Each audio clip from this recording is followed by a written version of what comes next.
बिस्मिल्लाहिर्रहमानिर्रहीम। अस्सलाम वालेकुम।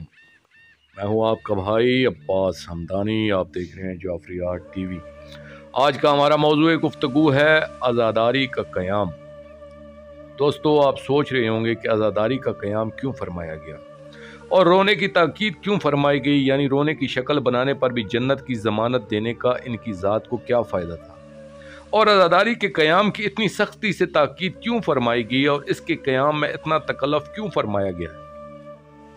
इसका जवाब यह है कि शहंशाह ज़माना अजरल्लाहु फ़र्ज शरीफ की हुकूमत के क़याम में ताख़ीर की एक वजह क़िल्लत अंसार भी है, और आज़ादारी तजमीय अंसार का बेहतरीन ज़रिया है, बल्कि सबसे कामिल व मुअस्सर व जामा ज़रिया है।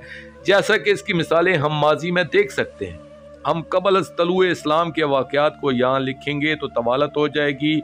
यहाँ हम सिर्फ तलुए इस्लाम के बाद के एक दो वाक़यात बयान करके आगे बढ़ेंगे।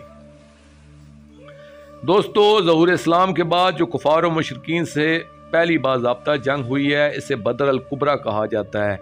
इस जंग में कुफ़ार मक्का की तरफ से आने वाले बड़े बड़े रऊसा वासल जहन्नम हुए, यानी उत्बा बिन रबी, शीबा बिन रबी, वलीद बिन उत्बा, अबू जहल बिन हशाम वगैरह। फिर नार वल सक्कर हुए। जब वलीद मारा गया तो इसकी बहन हिंदा, जो माविया की माँ थी, ने साबका दस्तूर अरब के मुताबिक अपने बाप उत्बा और भाई वलीद, चचा शीबा की आज़ादारी का क़याम किया। जब वलीद और उत्बा के घोड़े मक्का के बाहर पहुँचे तो इनकी मौत की इतला मक्का में पहुँचा दी गई। हिंद ने कुफार मक्का की औरतों को जमा किया और मक्का से बाहर चली गई और आते हुए लश्कर का इस्तकबाल किया। वहाँ इसने बाप और भाई के घोड़ों पर इनके खून आलूदा लिबास रखे, इनका सामान जंग रखा, ज़रहें, खोद, तलवारें और इनके अपने अपने घोड़ों पर रखी गईं। वहाँ से हिंद ने भाई के घोड़े की बाग पकड़ी और बाकी औरतों के साथ वाह वलीदा वाह वीला की आवाज़ें पर मातम करते हुए पूरा शहर अबूर किया। इन औरतों की दोनों जानब मर्दों का रोता हुआ मजमा था। इनमें से बाज के हाथों में राखदान थे, जिनमें से वो राख निकाल निकाल कर पूरे मजमा पर डाल रहे थे। और ये आज़ादारी का जुलूस काफ़ी देर के बाद अबू सुफियान के घर पहुंचा। इसकी एक झलक इंग्लिश मूवी द मैसेज में भी दिखाई गई है। यहाँ जंग ओहद तक आज़ादारी कायम रही, और जब अगली जंग यानी जंग ओहद हुई तो इसमें बज़ाहिर इस्लाम को शिकस्त हुई और इंतहाई कीमती जानें अपने आका सल्लल्लाहु अलैहि वसल्लम पर कुर्बान हुई। असद रसूल सरकार हमज़ा अलैहिस्सलातु वस्सलाम शहीद हुई और दीगर बहुत से जानिसार कुर्बान हुए। यहाँ तक कि सरवर कौनैन सल्लल्लाहु अलैहि वसल्लम का पाक सर भी इस जंग में ज़ख्मी हुआ और इनके दंदान मुबारक भी इस जंग में ज़ख्मी हुई। आप देखें, जंग बदर अल कुबरा में कुफार की तरफ से 1000 का लश्कर था, मगर जंग ओहद में ये बा इख्तलाफ रवायत 30,000 का लश्कर था। तो अब आप खुद सोचें कि लश्कर कुफार में 30 गुना इजाफा किस चीज़ ने किया? सिर्फ आज़ादारी ने। इस्लाम को बज़ाहिर शिकस्त किस चीज़ ने दी? सिर्फ आज़ादारी ने। कुफार को इंसार व मावन और जानिसार किस चीज़ ने दिए? सिर्फ आज़ादारी ने। इजमाई खलीफा उस्मान के कत्ल के बाद फिर अबू सुफियान के बेटे ने इसी हथियार को इस्तेमाल किया और शाम में इसकी आज़ादारी का क़याम किया। खलीफा उस्मान का खून आलूदा लिबास खूंटे पर लटका रहा, साथ ही इसकी बीवी नाइला की कटी हुई अंगलियां और दीगर बहुत सा सामान वहां अवाम के सामने रखा गया, और 60 जाकरीन व मरसिया ख्वान एक वक्त में जमा रहे और दिन रात मरसिया ख्वानी करवाई गई। मातम व आज़ादारी कायम रही और चंद दिनों में सफ़ीन के मैदान में 1,60,000 का लश्कर इसी आज़ादारी ही की बदौलत मुहैया किया जा सका। अब आप सोचें कि सफ़ीन में इतने ज़्यादा इंसार व मावन किस चीज़ ने दी? सिर्फ आज़ादारी ने।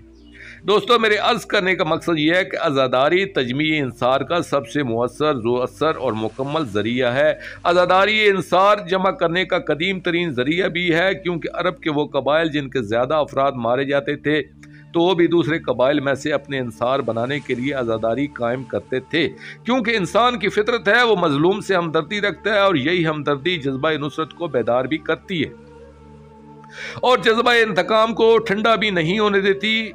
और आज़ादारी जज्बा इंतकाम को भरने का भी बेहतरीन ज़रिया है। इसलिए वाक़या करबला के बाद ख़ानदान तौहीद व रसालत अलैहिस्सलातु वस्सलाम को तवील ग़ैबत का ज़माना नज़र आ रहा था और इसमें जज्बा इंतकाम व नुसरत के सर्द होने के बहुत ज़्यादा इम्कानात थे, जिसकी वजह से हर मासूम अलैहिस्सलातु वस्सलाम ने क़याम अज़ा पर जोर दिया और इसके क़याम पर जन्नत की वईद फरमाई, बहुत ज्यादा अजर व सवाब को बयान फरमाया ताकि मोमिनीन में आज़ादारी कायम रहे। और जब इन मज़लूमीन अलैहिमुस्सलातु वस्सलाम के आखिरी मुंतकिम अजरल्लाहु फर्ज शरीफ तशरीफ लाएं तो इन्हें कुछ न कुछ अंसार मिल जाएं। दोस्तों, मैं यही अर्ज कर रहा हूँ कि आज़ादारी दरअसल तजमी इंसार का मुअस्सर जरिया है और जज्बा इंतकाम को उभारने और जज्बा इंतकाम को उभारने और इसके बाकी रखने का बेहतरीन जरिया भी है, जज्बा नुसरत को जिंदा रखने का जरिया भी है। और ये बात याद रहे कि ये आज़ादारी असल दीन नहीं है, बल्कि असल दीन नुसरत इमाम ज़मान है। और ये नुसरत इमाम ज़माना अजरल्लाहु फर्ज शरीफ की जज्बे को जिंदा रखने का सबसे आला जरिया है। इसलिए असल दीन की बका का भी यही सबसे आला जरिया है। चौंके दौरे गैबत में जज्बा नुसरत और इंतकाम की बका का यही बेहतरीन जरिया है जो कि असल दीन है। इसलिए दौरे गैबत में आज़ादारी का क़याम असल दीन है, क्योंकि आज़ादारी से ज़िक्र मज़लूमियत होता रहेगा और मज़लूमियत के बयान से लोगों के दिलों में मज़लूमीन अलैहिमुस्सलातु वस्सलाम की हमदर्दी पैदा होती रहेगी। और मजलूम से हमदर्दी व नुसरत का पहला कदम है, क्योंकि हमदर्दी के बाद मजलूम की बहाली और इंतकाम की ख्वाहिश पैदा होती है। इंतकाम की ख्वाहिश मुंतकिम की नुसरत पर उकसाती है और इंसान मजलूम का नासर बन जाता है। इसलिए शहंशाह ज़माना अजरल्लाहु फर्ज शरीफ जब तशरीफ लाएंगे तो उन्होंने अपना शार स्लोगन जो देना है वो है या सारतल हुसैन अलैहिस्सलातु वस्सलाम।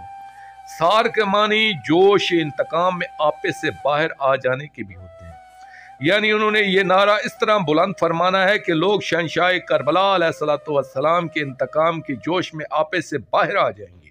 शहंशाह ज़माना अजरल्लाहु फर्ज शरीफ की इस्माए मुबारका में से एक इसम मुबारका है सायर अजरल्लाहु फर्ज शरीफ, जिसके दो मानी हैं। एक तो सायर इस मुंतकिम को कहते हैं जो जोश इंतकाम में अपने आप में न रहे और बेखुद हो जाए। दूसरा इस मुंतकिम को सायर कहते हैं जो अपने हाथों से इंतकाम ले, जबकि मुंतकिम के लिए इंतकाम अपने हाथों से लेना ज़रूरी नहीं होता। इसलिए शहंशाह ज़माना अजरल्लाहु फर्ज शरीफ के दोनों इस्माए मुबारका हैं, यानी मुंतकिम और सायर अजरल्लाहु फर्ज शरीफ। यानी वो अपने हाथों से भी इंतकाम लेंगे और अपने इंसार के जरिए भी इंतकाम लेंगे। दोस्तों, मैं अर्ज कर रहा था कि असल दीन नुसरत इमाम ज़मान है और आज़ादारी के क़याम का मकसद भी शहंशाह ज़माना अजरल्लाहु फर्ज शरीफ के इंसार पैदा करना है। यही दीन नुसरत वाक़े करबला से पहले भी वाजिब व नाफिज था और दौरे गैबत में भी नाफिज है और बाद अज़ खरूज भी राइज रहेगा। दोस्तों, हकीकत यह है कि मजलूमीन का इंतकाम अगर तशना पड़ा है तो इसकी वाहिद वजह किल्लत नासरीन है। इसलिए इंसार पैदा करना लाजम है ताकि हुकूमत इलाहिया का क़याम जल्द हो जाए और मोहम्मद वाले मोहम्मद अलैहिस्सलातु वस्सलाम की अब्दी हुकूमत और अब्दी मुसरतों का क़याम जल्दी हो। आमीन या रब्बल आलमीन। दोस्तों, आखिर में मैं शुक्रिया अदा करूँगा अपने मुर्शिद करीम सैयद मोहम्मद जाफ़र ज़मान नकवी अल बुखारी सरकार दामज़िल्लाहु ताला का। ये मजमून मैंने उनकी किताब इंतसार वलायत असर से पेश किया है। और आखिर में अपने पाक शहंशाह की बारगाह में दुआ करेंगे, अल्लाह जल या मुंतकिम करबला या सायर अलबाय या सारतल हुसैन अजरल्लाहु ताला फरजक व सल्लल्लाहु अलैका या रब्बा मुहम्मदिन व आले मुहम्मद सल्लल्लाहु मुहम्मदिन व आले मुहम्मद वाजिल फरजाल मुहम्मद सल्लल्लाहु अलैहि व आलिहि वसल्लम।